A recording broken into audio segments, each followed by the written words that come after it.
Laissez-moi vous conter une histoire prenant place dans les royaumes mortels. Abandonnés, livrés à eux-mêmes, sans aucun espoir.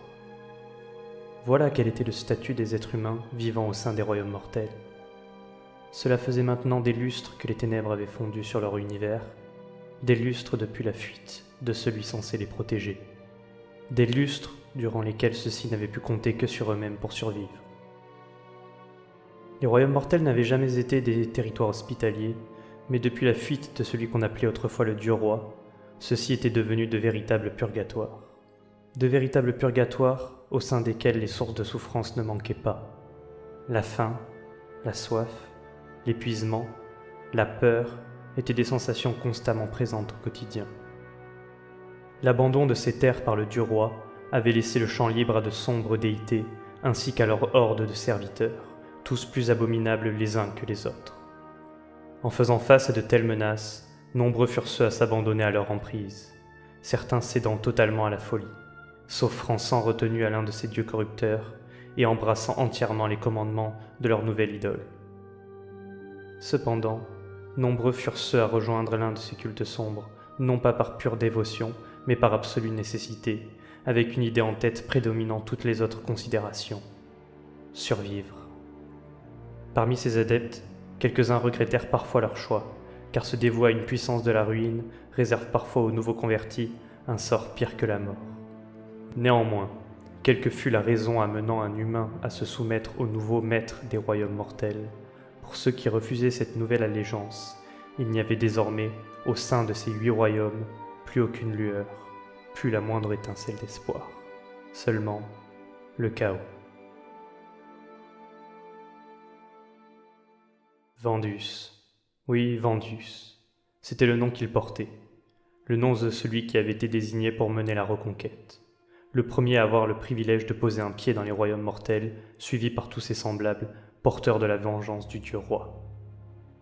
Durant de longues années, il avait dû réapprendre l'importance qu'occupaient ces royaumes. Il avait dû se former, se reformer même. Mais l'attente arrivait à sa fin. Les créations du Seigneur du Tonnerre étaient maintenant prêtes, et lui aussi l'était, personnellement. Dans très peu de temps, Azir, le royaume des cieux, ne serait plus le seul lieu où la volonté du Dieu Roi s'exprimerait. Le bruit du tonnerre allait bientôt retentir dans l'ensemble des royaumes mortels, et l'influence du Seigneur d'Azir serait rétablie, comme ce fut le cas jadis. Entouré par des murs de marbre, marqués du sceau des reforgés, 10 000 guerriers en armure dorée, rangés en ordre de bataille scintillant, étaient en attente de ses ordres. Vandus se tenait en dessous d'un dôme de saphir. Sous le regard de ses guerriers, il descendit l'escalier de marbre menant au sol du hall. Au-dessus de cette impressionnante assemblée, scintillait dans un écrin de sigmarite pur, un symbole représentant une comète à 2 queues qui irradiait toute l'assemblée. Conscient que ce qui s'apprêtait à se dérouler n'était ni plus ni moins que le passage d'une ère à une autre, Vandus leva son bras parfaitement protégé par l'armure de sigmarite flamboyante et serra son poing en l'air. Son geste provoqua un grondement de la part de ses soldats, qui levèrent le poing en réponse tout en rugissant le nom de leur commandant. Hammerhand. Vandus Hammerhand, commandant de l'host des marteaux de Sigmar. Celui-ci se délecta d'une telle marque de ferveur de la part de ses hommes. Leurs cris de ralliement, profonds et puissants comme le tonnerre, faisaient trembler les arches autour d'eux. Cette armée était magnifique, et surtout, elle semblait invincible. Vandus cria à son tour, s'adressant à ses guerriers et mettant par la même occasion un terme immédiat au rugissement. C'est ce soir qu'ils allaient rouvrir les portes trop longtemps scellées, ce soir qu'ils allaient châtier les impies, les démons, ce soir qu'ils allaient reprendre ce qui leur revenait de droit. Le destin leur avait offert un cadeau démultiplié lors de la forge de leur âme, afin de faire d'eux les serviteurs du Dieu Roi, devenant ainsi les incarnations de sa vengeance. Car tous ces titans dorés, du plus simple guerrier à Vandus Hammerhand lui-même, avaient été autrefois de simples humains, même s'ils avaient maintenant l'aspect de demi-dieux indestructibles. Les 10 000 hommes dorés étaient tournés vers leur commandant. Parmi eux, ceux représentant la majeure partie de l'armée, les Libérators resserrèrent leur prise sur leurs marteaux de guerre et leurs grands boucliers. Les Retributors, eux, plus imposants que les Liberators, ne s'embarrassaient pas d'une arme défensive et tenaient leur gigantesque marteau de guerre avec leurs deux mains. Ces deux types de guerriers formaient le cœur de Lost, la base sur laquelle l'armée était formée. Des étincelles, résidus de leur puissance surhumaine, crépitaient autour de leurs armures. Sur chaque côté de Lost se tenaient les Prosecutors, possédant, en plus d'une armure dorée semblable à leurs camarades, de magnifiques ailes blanches accrochées à leur dos, leur donnant l'aspect d'anges majestueux. Bien qu'ils semblaient un peu moins costauds que les Liberators, ils compensaient par leur agilité ainsi que leur capacité à voler. Vandus continua à haranguer ses troupes, rappelant les horreurs commises par les forces du chaos pendant des lustres, ainsi que le malheur qui s'était abattu sur toutes les pauvres personnes encore présentes dans les royaumes mortels, luttant chaque jour pour survivre sans le moindre espoir. La guerre qui allait se dérouler allait être longue, terrible, avec son lot de souffrances, car ils allaient faire face aux légions de l'enfer. Mais ces démons et autres adeptes des dieux sombres n'étaient certainement pas prêts pour ce qui allait arriver, habitués pendant des siècles à ne rencontrer presque aucune résistance et prenant leur domination pour actée. Ils allaient vite déchanter, car Vandus et ses frères avaient été créés et préparés dans le plus grand des secrets. Faisant une pause dans son discours, le commandant croisa le regard de ses capitaines, alors que son grand dracode céleste, Kalanax, trônait fièrement derrière lui dans son armure dorée. Il y avait Anatos Skyhelm, le leader des forces aériennes, se tenant fier et droit devant ses prosécuteurs, ainsi que le seigneur relictor Ionus, surnommé Cryptborn, se tenant plus en retrait. Toutefois, sa présence se faisait grandement ressentir. Ces deux-là avaient un rôle crucial à jouer pour déverrouiller les portes d'Azir, scellées depuis maintenant une éternité. C'était pour cette mission que le dieu roi avait nommé Vandus en tant que seigneur célestant, premier de l'host de la tempête. Levant son marteau, reflétant les éclats de lumière, Vandus Hammerhand annonça que les années de honte prenaient fin ce soir, que la reconquête débutait, que les personnes tombées seraient vengées et que les dieux sombres allaient ressentir leur colère. L'ensemble des guerriers frappèrent leur armure de leur marteau avant de le lever, mimant ainsi le geste de leur commandant. C'est alors que le sol se mit à trembler. Le symbole de la comète à deux queues située au-dessus d'eux se mit à irradier de plus en plus fort jusqu'à ce que la lumière devienne aveuglante. Un énorme bruit retentit, secouant l'ensemble de la structure, alors qu'un éclair traversa le hall, des fondations jusqu'à l'extrémité du plafond. Puis, un second son tonitruant retentit, mettant fin à la lumière aveuglante de la comète, ainsi qu'aux vibrations qui s'étaient faites de plus en plus intenses. Il n'y avait plus rien. Ni bruit, ni guerrier doré, ni Vandus Hammerhand. Chevauchant la tempête, ils étaient désormais en route vers leur mission.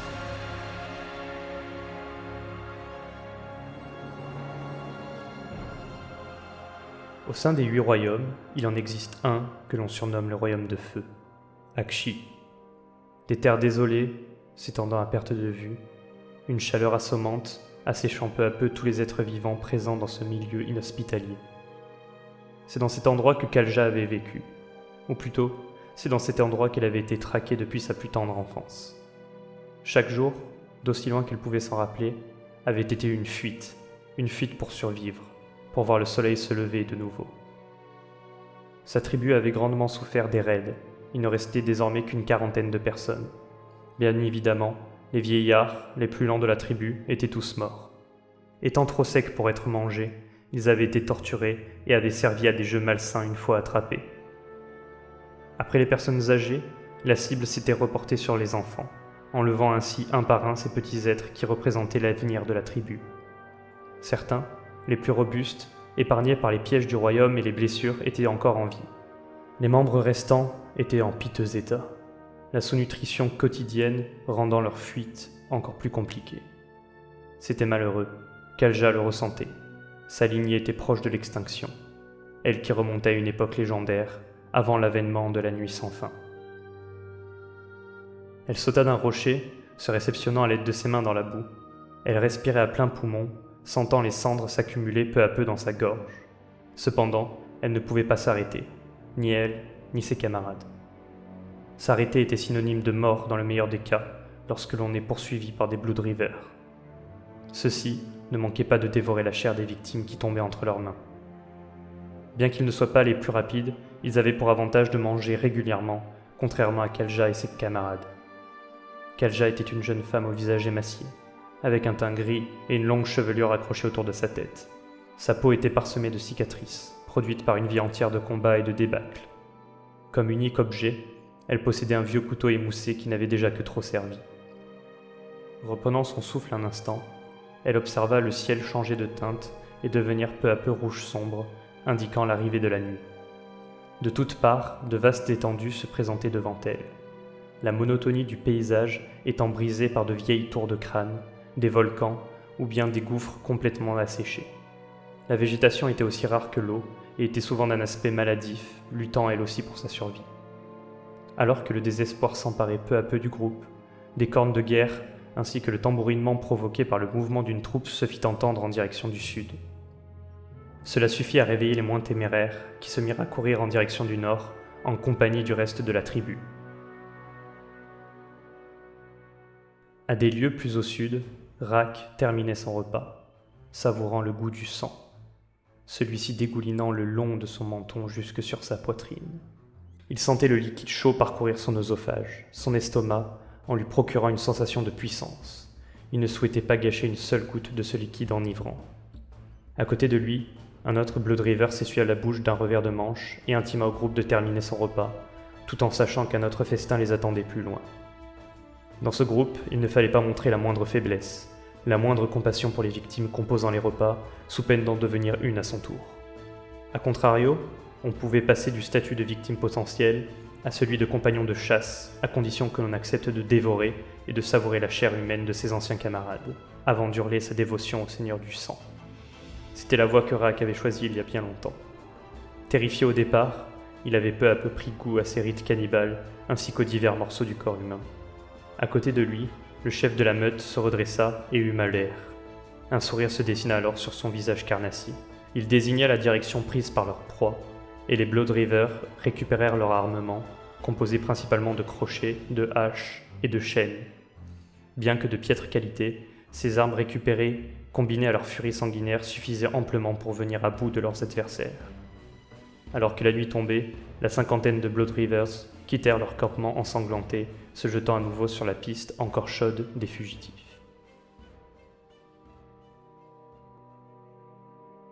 Au sein du royaume d'Akshi, survivre plus de 20 années était rare, en survivre plus de 30 relevait du miracle. De la péninsule de Brimstone jusqu'au delta d'Igneus, Kalja et son groupe n'avaient cessé de courir, augmentant autant qu'ils le pouvaient la vitesse de leur débâcle. Autour d'eux, la terre était craquelée, révélant à certains endroits une lueur ardente, émanant de la lave en fusion et des flammes souterraines. La chaleur était suffocante. Respirer était une épreuve en soi. Le parcours était semé également de pièges qui, même s'ils ne tuaient que rarement, blessaient régulièrement les fuyards, les condamnant ainsi à une mort certaine. Progressant dans un long défilé, ils finirent par entendre des bruits de pas résonnant dans le canyon derrière eux. Les poursuivants se rapprochaient. Kalja fut la première à s'extirper de la gorge au bout de la vallée. Devant elle s'étendait une terre brûlée, parcourue de sillons de feu, de fumées ardentes provenant de geysers. On apercevait, loin au nord, des pyramides de crânes gigantesques, bordant le mur d'enceinte d'une ville détruite il y a bien longtemps. Le mur délabré s'étendait à l'horizon, toujours ceint de gibets rouillés à certains endroits. Au milieu des ruines de la cité se tenaient 2 gigantesques piliers de pierre, richement décorés par des symboles de dragons, de comètes et autres signes astrologiques. Ceux-ci se tordaient à une certaine hauteur afin de se lier entre eux pour former une arche immense terminée par une clé de voûte à plus de 100 mètres du sol. Du travail de Duardin, à n'en pas douter. Au pied de cette arche, des escaliers massifs en pierre s'étendaient, reliant le monument à ce qui devaient être les anciennes avenues de la cité. L'édifice était tellement immense qu'une armée entière aurait pu l'emprunter sans problème.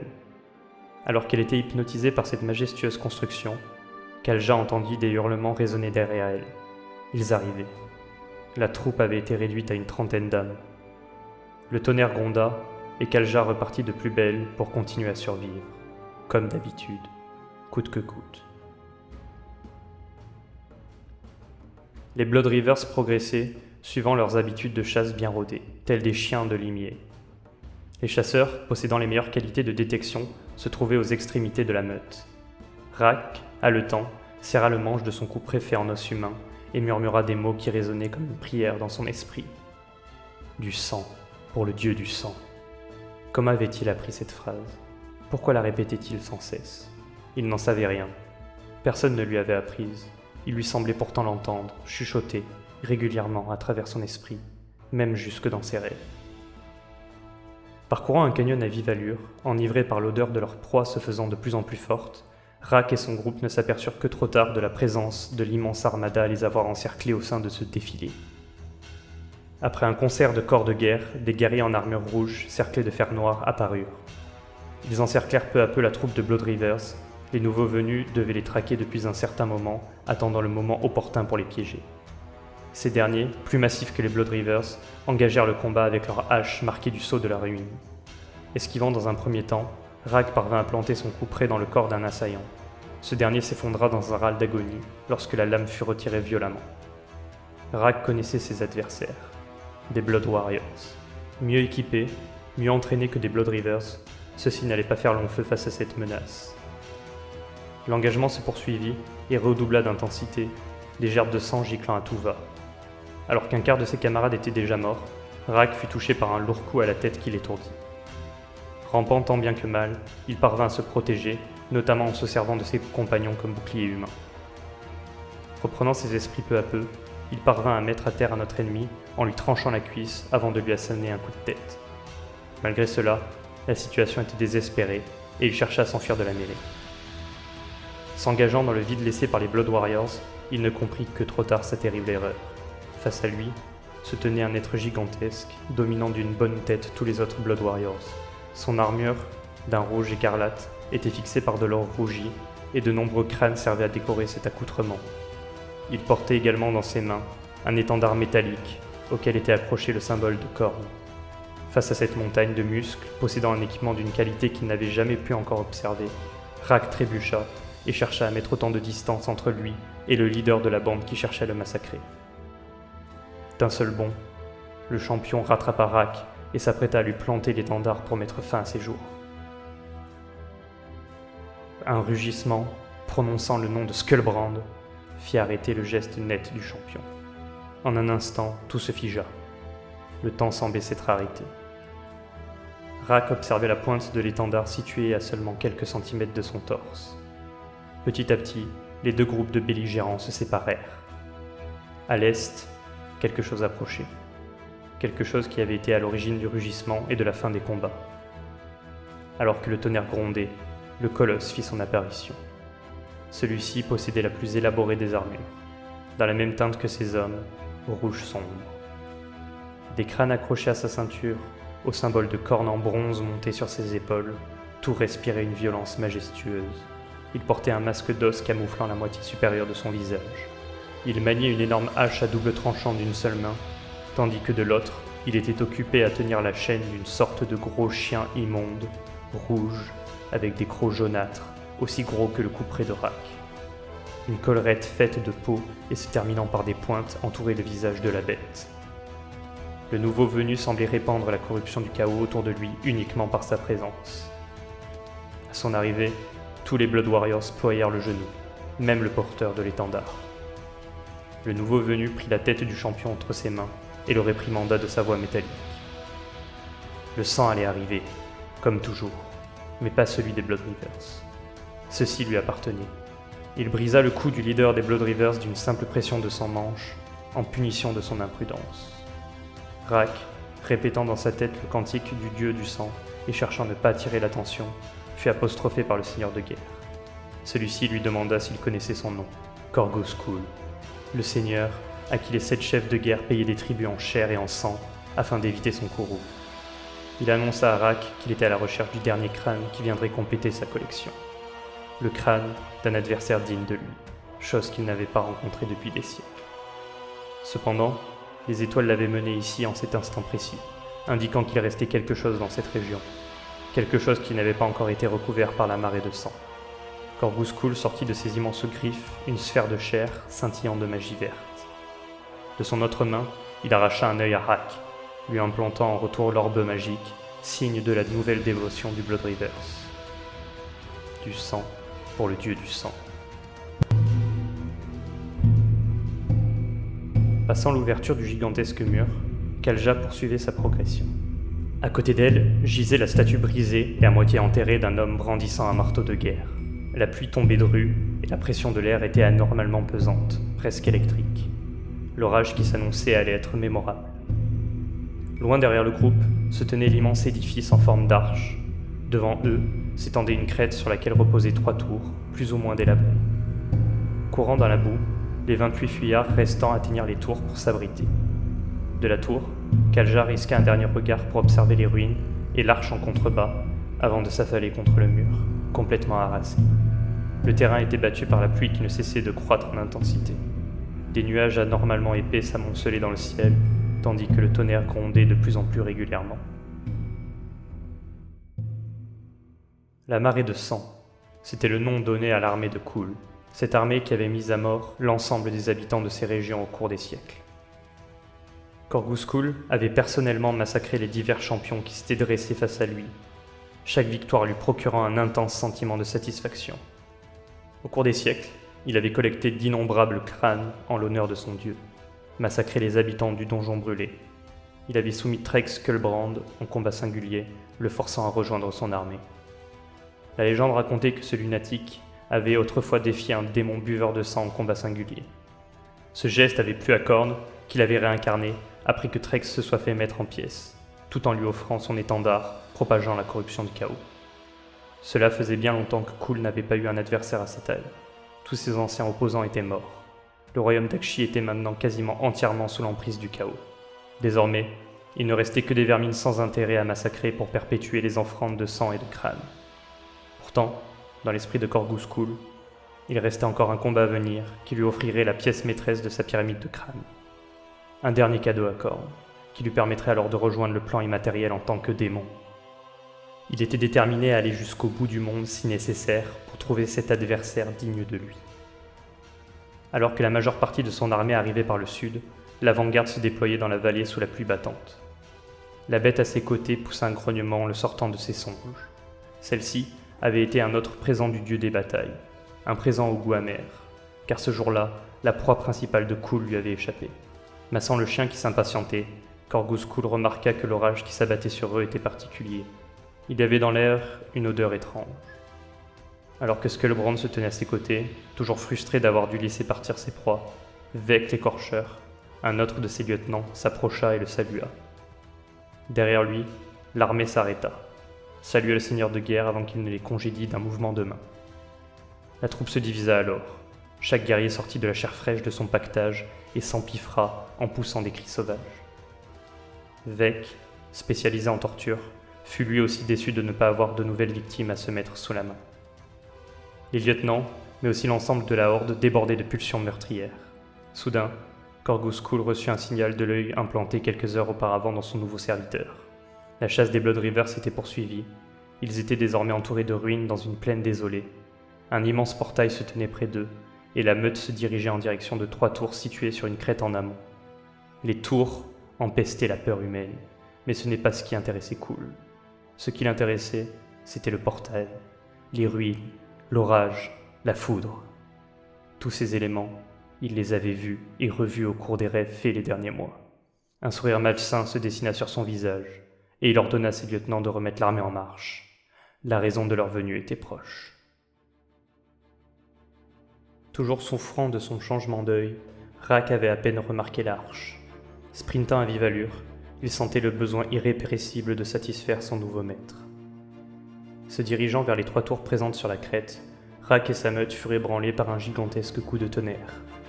Un immense vortex s'était formé dans le ciel au-dessus des 3 tours, et des éclairs incessants, de plus en plus puissants, tombaient à cet endroit précis. Terrifiés, les Blood Rivers repoussèrent chemin, la peur provoquée par ce cataclysme surplombant l'envie de ne pas décevoir Korghos Kul. La terre se craquela également, laissant échapper des torrents de flammes.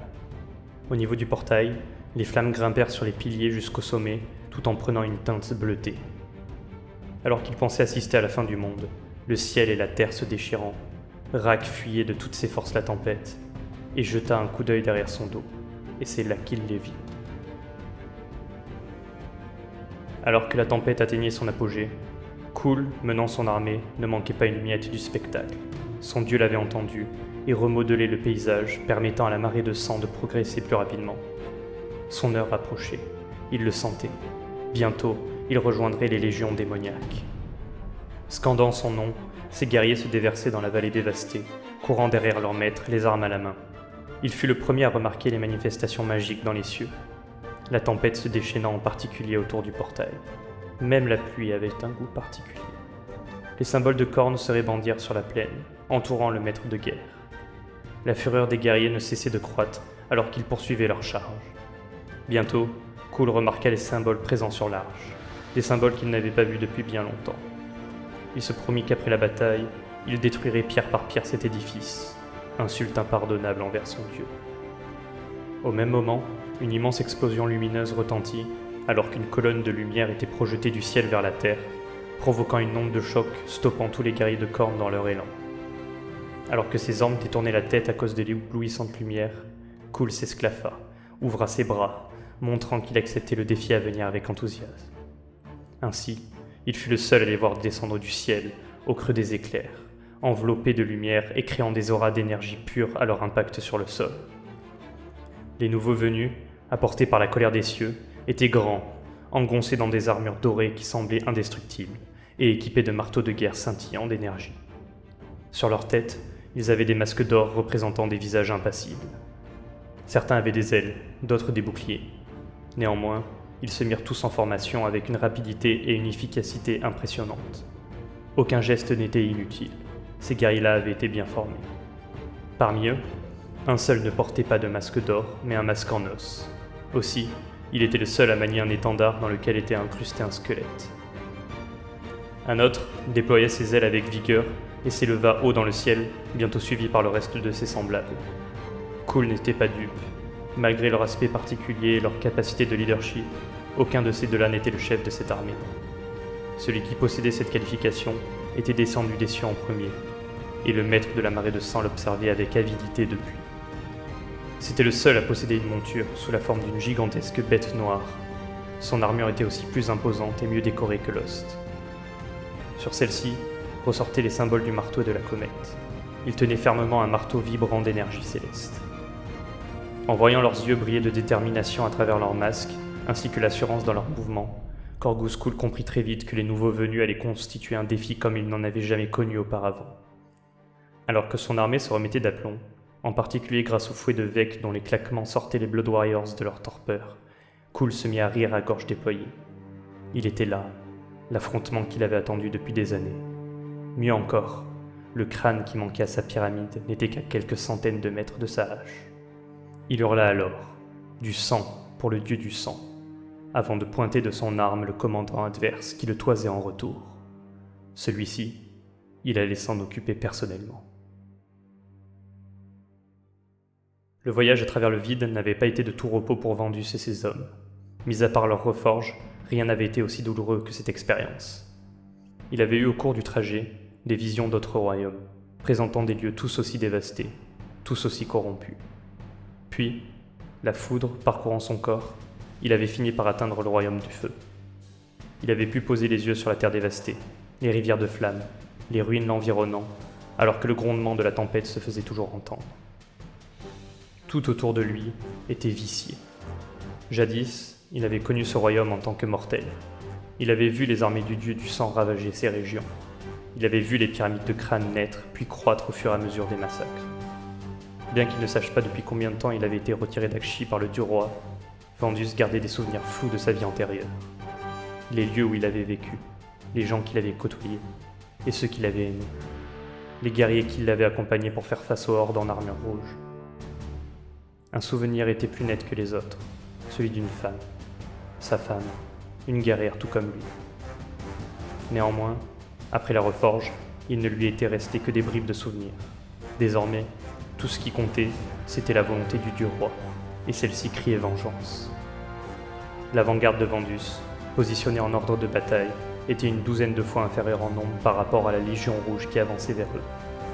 Pour avoir une chance de l'emporter, Vendus et ses hommes devaient parvenir à tout prix à réactiver l'immense portail, permettant ainsi l'arrivée de renforts. Les capitaines des marteaux de Sigmar avaient déjà pris leurs responsabilités. Tandis que Ionuss Cryptborn menait les Rétributors afin de protéger la base du portail, Anactos menait ses Prosecutors afin de détruire les protections magiques de l'Arche. De son côté, Vandus, menant le gros des troupes composées de Liberator, devrait engager les disciples du chaos en essayant de fixer un maximum d'adversaires et de gagner le plus de temps possible. Devant Eldensen, son marteau sacré en l'air, entouré par l'énergie de la foudre, le commandant des éternels de l'orage rallia ses hommes.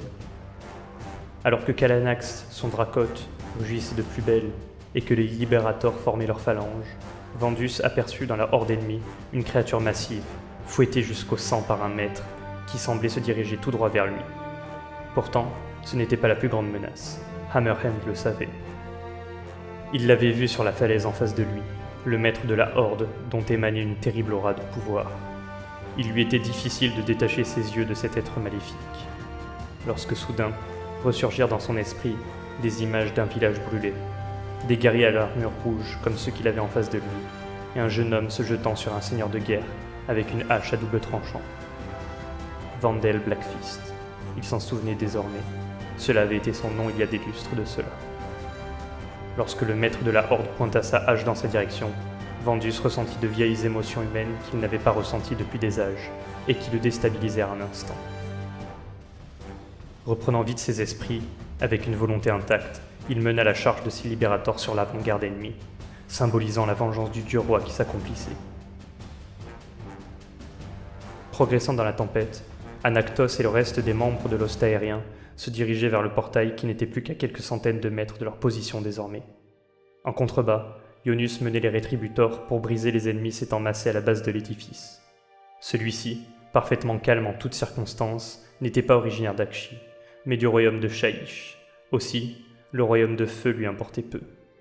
C'étaient d'ailleurs les essences magiques de Shaiish qu'il maniait à l'aide de son reliquaire d'os. Mais aujourd'hui, cela n'avait pas d'importance.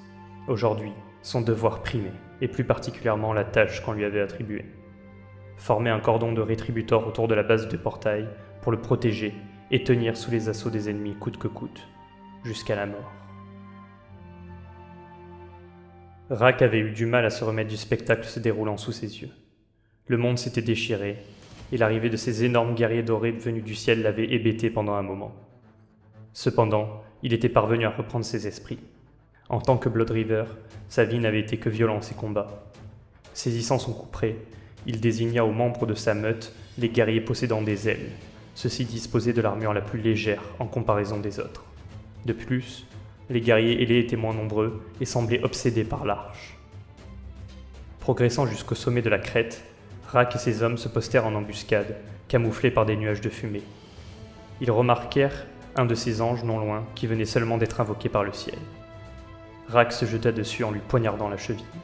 Le guerrier ailé rugit de douleur, et alors qu'il tentait de s'envoler, des fouets et des chaînes s'accrochèrent aux parties de son armure, le forçant à redescendre.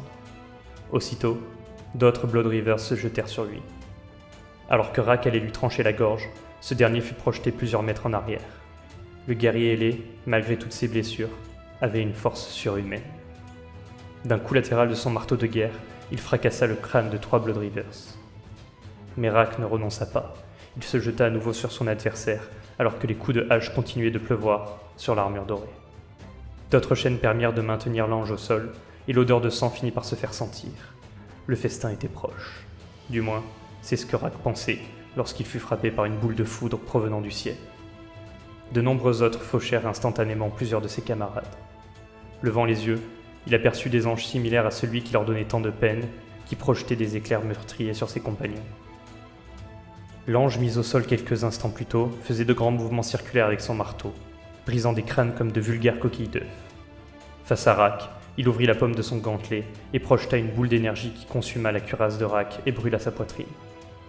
Agonisant et n'entendant même plus les cris de douleur des Bloodrivers victimes des anges, Rak leva la tête une dernière fois pour observer le guerrier ailé s'approchant de lui la main ouverte.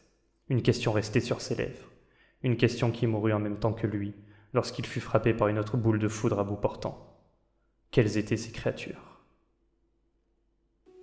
Vek avait perçu le danger en premier, ce qui l'avait poussé à rameuter son Behemoth, un Korgorath du nom de Skuldrak. La monstrueuse créature était entièrement soumise à Vek, qui l'avait torturé pendant des décennies afin de s'en assurer. La bête était un titan aux muscles disproportionnés, possédant d'énormes griffes à la place des mains. Sur son cou émergeait une énorme mâchoire dans laquelle trônait une tête d'os aux yeux flamboyants, terminée par de longues cornes. Une fois réunis, le maître et la bête du chaos s'élancèrent au devant des forces ennemies. Se désintéressant de la troupe se rendant vers le portail, Vec se donna pour mission d'éliminer la cible qui mettrait fin au combat, le commandant ennemi perché sur son dracote. Celui-ci était majestueux, bien que plus petit que le Korgoran. De sa bouche s'échappaient des volutes de fumée, tandis que sa queue claquait furieusement tel le fouet de Vec. La rage du démon lui permit d'être sur sa cible en très peu de temps, et alors qu'il dominait sa cible, il reçut un coup foudroyant de marteau dans les côtes, le repoussant de plusieurs pas. Le chevalier doré réarma son bras avant d'asséner un deuxième coup exactement au même endroit, ce qui provoqua un hurlement de douleur de la part du Korgorat. Vec, saisissant l'opportunité, tenta de déloger le cavalier de sa monture à l'aide de son fouet. Mais la monture, rapide comme l'éclair, esquiva avant de manquer d'arracher la tête du serviteur de Khorne d'un coup de croc. Le guerrier doré asséna un troisième coup plus violent encore sur le crâne de la bête, ce qui l'étourdit quelques instants. Toisant, le maître de la bête, vendu Summerhand, seigneur célestin de l'host de la tempête, se présenta, annonçant que le règne de ses ennemis allait prendre fin. Ce à quoi Vec l'écorcheur répondit en se présentant en retour et en ajoutant qu'avant la fin de la nuit, il porterait la peau de son adversaire en guise de trophée. Au même moment, les rétributeurs atteignirent la base du portail, juste avant leurs adversaires. Ils se déployèrent en ligne, chaque guerrier à 2 mètres du suivant, afin de permettre le maniement du marteau à 2 mains, sans risquer de blesser un camarade. Ionus se plaça derrière ses rétributeurs, observant la masse grouillante aux yeux injectés de sang se jetant sur eux. La foi du cri de Born en Sigmar était inébranlable, le dieu roi les protégerait et sa volonté serait accomplie. Au moment de l'impact, les rétributeurs fauchèrent nombre de guerriers d'un grand coup circulaire, éparpillant des os et du sang à plusieurs mètres. Cependant, le flot de guerriers ne faisait que commencer, et le reste des adeptes de Khorne se jetèrent sur les guerriers dorés. Sous le regard de Ionus, les rétributeurs cédèrent du terrain tout en contenant la charge de leurs adversaires.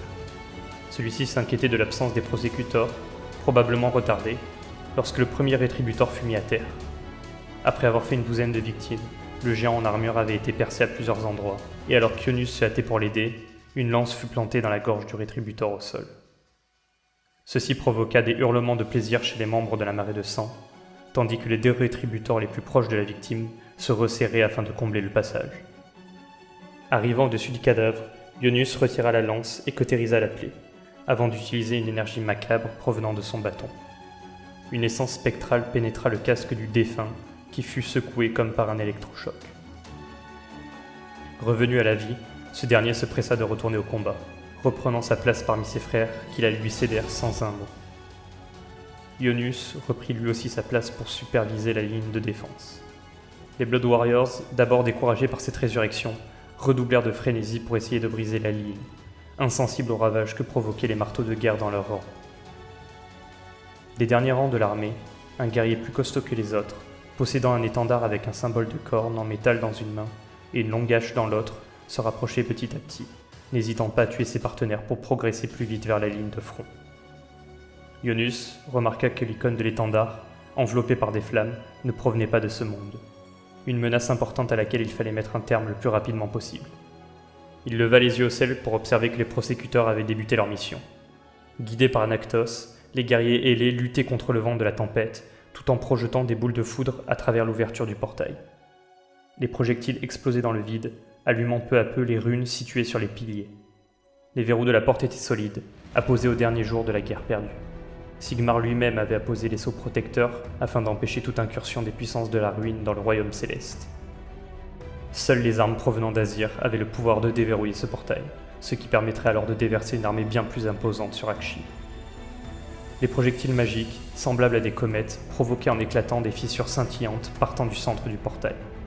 La production de ces projectiles était harassante, et, observant les 2 fers de lance quasi submergés par les hordes couleur sang, Anactos pensa qu'il n'arriverait jamais à déverrouiller le portail à temps.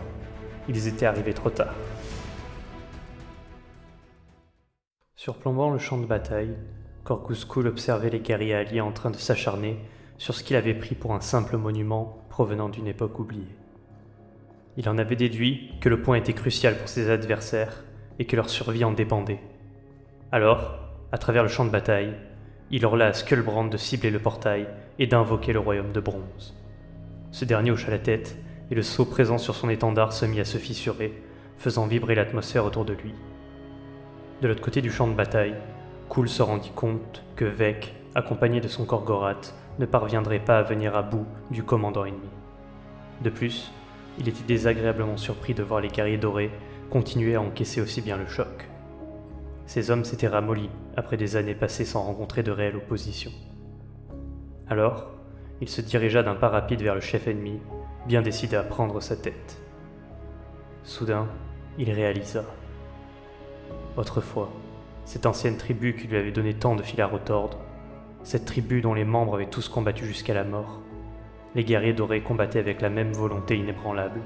Plus encore, le chef adverse ressemblait comme deux gouttes d'eau, dans ses mouvements, dans sa posture, à ce jeune chef tribal qui, lors de la dernière bataille face à la tribu, avait subitement disparu, frappé par la foudre. Ravi à l'idée de pouvoir mettre un point final à cette histoire, le seigneur de guerre accéléra le pas vers celui que le destin lui présentait pour la seconde fois. Les pieds dans le sang de ses hommes, de son côté, Skullbrand déchirait le voile de la réalité à l'aide de son étendard enflammé, canalisant l'essence de la violence et des morts autour de lui. D'un seul coup, il plongea son étendard dans le sol imbibé de sang, tout en criant 8 malédictions, afin d'invoquer le chaos dans cette dimension. Une colonne de flammes surgit de son étendard, alors que le royaume du chaos se manifestait, craquelant le sol, viciant l'air, faisant bouillir le sang au sol. Trex rugit de triomphe, alors que les flammes sortant de son étendard l'enveloppaient et que des éruptions de sang éclataient tout autour depuis le sol. Une pluie de sang se déclencha également, renforçant les Blood Warriors touchés qui hurlaient sans cesse « Du sang pour le dieu du sang ». Ils semblaient être devenus plus forts, plus féroces, plus dangereux. L'invocation terminée, Skullbrand se pressa de retourner vers les guerriers dorés afin de prendre part au massacre à venir. De l'autre côté du champ de bataille, Vandus continuait d'asséner de puissants coups sur le Korgoroth. Ce dernier ne lui posait pas vraiment de problème, contrairement à l'écorcheur qui maniait son fouet avec une grande dextérité et esquivait avec agilité les attaques du Dracoth. Les Libérators, autour de leur commandant, étaient bien plus forts que leurs opposants, néanmoins, ils étaient en grande infériorité numérique. Conscient que le temps ne jouait pas en leur faveur, le Seigneur Célestin se dressa sur sa monture. Il canalisa le pouvoir de la comète dans son marteau, avant de l'abattre vers le Behemoth dans une explosion de flammes azurées. Alors que la bête avait évité le coup du marteau, les flammes se propulsèrent vers leur cible, l'atteignant de plein fouet. Les flammes d'Azir percèrent la peau du monstre et le laissèrent agonisant dans d'horribles souffrances. Privé de son meilleur atout, Vec rangea son fouet et dégaina son épée avant de se mettre en formation de combat avec les Blood Warriors les plus proches. Les guerriers écarlates et ceux dorés se firent face un instant, alors que devant la porte, une immense colonne de flammes venait d'apparaître. Vandus constata que le nombre de guerriers ennemis ne cessait de croître, leurs victimes étant toujours remplacées par des adversaires similaires, enivrés par le massacre autour d'eux. Cependant, il refusait de baisser les bras. Il avait été reforgé pour une mission, et il allait l'accomplir. Il leva son marteau, marqué du sceau de la comète, puis la foudre vint frapper dessus. Accompagné de ses Libérators, il chargea de plus belle dans la horde se dressant devant lui. Un fragment d'espoir. Anactos l'avait perçu lors de l'impact de son dernier projectile. Le portail s'ouvrait de quelques centimètres avant de se refermer. Le sceau commençait à faiblir. Chaque impact provoquait une explosion de plus en plus puissante, repoussant tous les prosécutors aux alentours. Alors qu'il produisait un éclair de comète aussi puissant que possible, il remarqua quelques mètres en dessous de lui, le porteur d'étendard ennemi s'apprêtait à lancer une hache dans sa direction. Alors qu'il aurait pu rediriger son attaque et réduire le champion ennemi en cendres, Anactos n'hésita pas une seconde. Il balança son éclair magique au centre du portail, avant de sentir la lame de la hache mordre la chair de son dos. Chutant lourdement au sol, sa dernière vision fut celle des lames s'abattant sur lui de toutes parts. À quelques dizaines de mètres, Ionuus venait de rentrer dans la mêlée aux côtés des Rétributors. Ceux-ci avaient montré une résilience exceptionnelle, permettant à la ligne de défense de tenir encore. Cependant, un tiers d'entre eux étaient tombés, les guerriers adverses s'empressant d'emmener le corps de leurs victimes pour éviter que Cryptborn ne réduise leurs efforts à néant de nouveau. Maniant son reliquaire comme une massue et libérant les esprits de la tempête contenus dedans, Ionuus fit s'abattre la foudre, provoquant des ravages dans les rangs adverses. Malheureusement, ceci n'apporta qu'un répit de courte durée. La folie meurtrière de la marée de sang ne semblait jamais vouloir s'atténuer. Le champion en armure écarlate, responsable de l'invocation du chaos, au lieu d'engager Ionuus, balança sa hache dans le ciel sous les yeux de ce dernier. Ionuus Cryptborn ne put qu'assister, impuissant, à la chute et la mort de son camarade. Mais il y suivait aussi du regard le dernier éclair de comète lancé par Anactos, qui, frappant l'ouverture du portail, provoqua un impact à nul autre pareil. L'entièreté du vide se fissura avant d'éclater en milliers de morceaux, provoquant une onde de choc phénoménale qui ébranla tout le monde. Les feux de l'arche étaient de nouveau allumés. Des rayons émergèrent du portail, détruisant les ruines aux alentours. Même les pierres formant l'arche se brisèrent, révélant la vraie structure de l'édifice, faite du marbre le plus pur. Puis, émergeant, entourés d'arcs électriques, les légions d'Azir débarquèrent. Des cohortes de Libérators, des escouades de Prosécutors ainsi que des rangs de Rétributors sortirent tour à tour avant de se jeter dans la mêlée pour venir en aide à leurs frères exténués. Ionuus ne put s'empêcher de sourire. La mission était accomplie, la porte était ouverte. La guerre pour les royaumes mortels allait pouvoir reprendre. Le temps de la vengeance était bel et bien venu. L'explosion provoquée par l'ouverture du portail stoppa même Korghos Khul dans son massacre. Ils furent ravis de voir 10 fois plus d'adversaires arriver. Le massacre n'en serait que plus beau.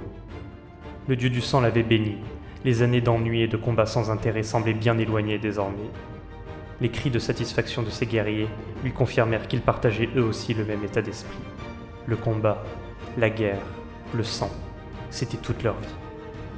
Voyant que la prise du portail était devenue impossible, les légions célestes submergeant ses propres forces, Korghos redirigea son attention vers le commandant adverse.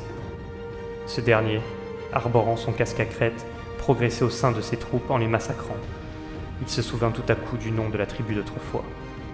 Les Dire Brand, menés par leur chef Vandel Blackfist, celui dont la dépouille lui avait été volée, celui qui possédait le dernier crâne nécessaire à sa collection et que Khul placerait personnellement tout en haut de la pyramide rouge.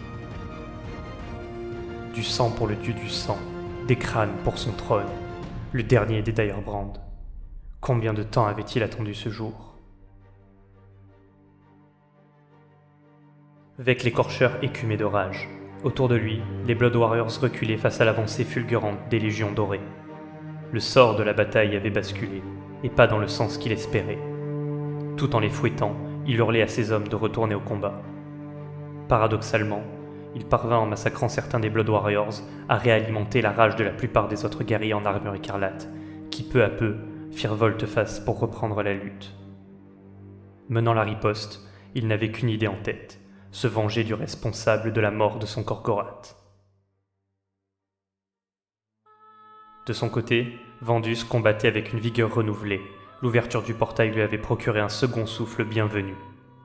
Kalanax, le Dracote, réduisait en charpie les ennemis à l'aide de ses griffes et de ses crocs, tandis qu'Eldensen, le marteau sacré, ne cessait d'éclater des os.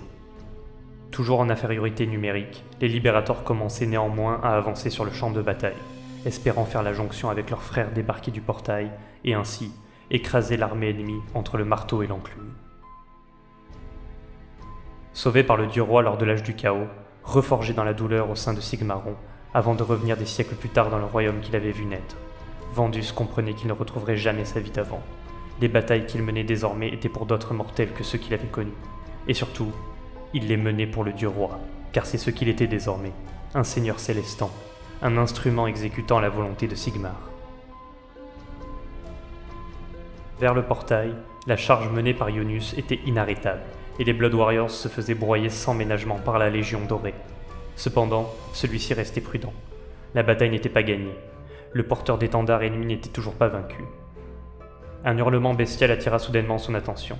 Un deuxième Korgorath venait d'être relâché, et il chargeait avec fureur, faisant des ravages, aussi bien dans les rangs des Éternels que dans les rangs des Blood Warriors. Alors que le monstre, insensible à tous les coups portés, balayait deux rétributors, Ionuus cria à ses hommes de s'écarter. Le Behemoth, il en faisait son affaire. Canalisant l'énergie du royaume de la mort, Ionus Cryptborn invoqua un mur d'énergie grisâtre dans lequel le Korgorath vint s'écraser. La peau rouge de la bête pâlit alors à une vitesse stupéfiante, alors que le monstre criait de douleur. Il tenta d'atteindre Cryptborn à l'aide de ses griffes, mais celui-ci esquiva d'un pas de côté avant d'observer le monstre s'effondrer.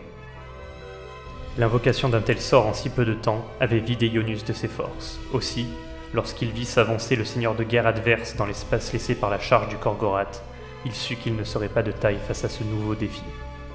Même en pleine forme, il n'aurait pas été capable de le vaincre, il le sentait.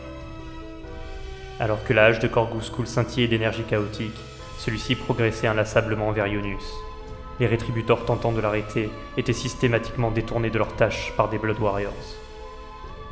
Une fois assez proche, Korgoskul sentit que le seigneur Relictor n'était pas comme les autres guerriers dorés. En effet, Ionus avait contracté une dette personnelle avec le dieu roi. Il était le seigneur Relictor de l'Ost de la Tempête, et de ce fait, il avait connaissance de secrets que même Vandus Hammerend ne soupçonnait pas. De plus, l'ombre du dieu de la mort planait sur lui en permanence, et ce serait le cas jusqu'au jour de son trépas, où Nagash chercherait à récupérer son dû. D'un coup, Kul relâcha la laisse de sa bête de chaos qui se jeta au cou d'Ionus. Celui-ci le balaya d'un revers de son bâton de reliquaire avant de parer le coup de hache vertical du seigneur de guerre.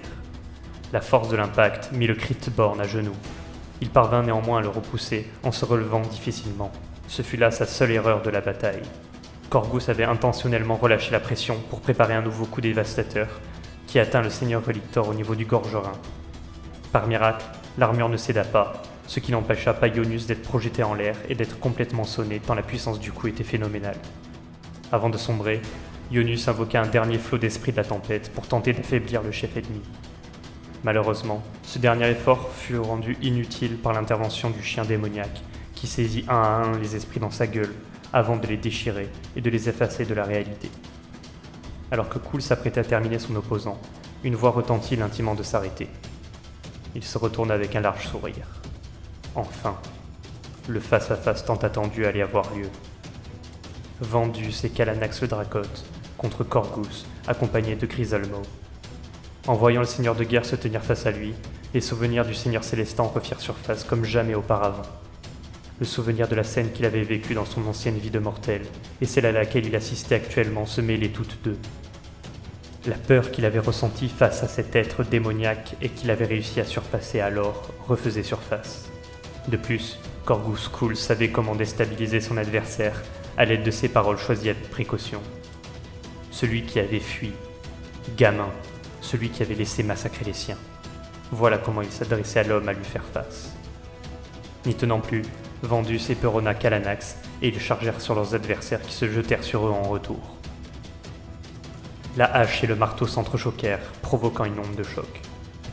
L'instant d'après, les créatures commencèrent à user de leurs mâchoires et de leurs griffes pour prendre le dessus l'un sur l'autre. Kul, en se retournant, propulsa sa hache avec élan vers la poitrine de Vandus. La parade faillit faire perdre son arme au seigneur Célestin. Ce dernier tenta de riposter, mais son attaque rebondit face à la défense hermétique du seigneur de guerre. Modifiant sa tactique, Kul recula, attirant à lui les crocs du Dracos. L'attaque laissa une ouverture à Griselmo, qui plongea ses crocs serrés dans l'épaule du Dracos. Kalanax rugit, et cherchant à se libérer de la mâchoire de son adversaire, déséquilibra Vandus qui peinait à le contrôler. Il n'en fallut pas plus pour Kul, qui atteignit d'une attaque circulaire le flanc du seigneur Célestin. Aux cris de douleur de Vandus, répondirent les cris de satisfaction des Blood Warriors environnants. Cette fois, sa proie ne lui échapperait pas.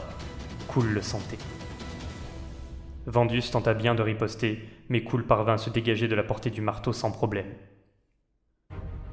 Ébranlé, le seigneur Célestin se concentra sur toutes les raisons qui avaient mené à ce combat, toutes les conséquences qui découleraient de sa victoire ou de sa défaite, et le feu ardent de sa volonté se ralluma, à l'image d'Eldensen, qui était enveloppé désormais de flammes célestes. Menant sa monture sur son adversaire, il lui asséna une série de coups qui le firent reculer sous l'impact malgré les parades.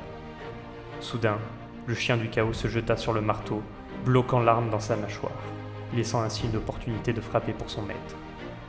Kul ne se fit pas prier, et certain de sa victoire, il visa le cou d'Hammerend avec un coup circulaire. Au dernier moment, le leader des Éternels parvint à libérer son marteau et à bloquer le coup censé le décapiter.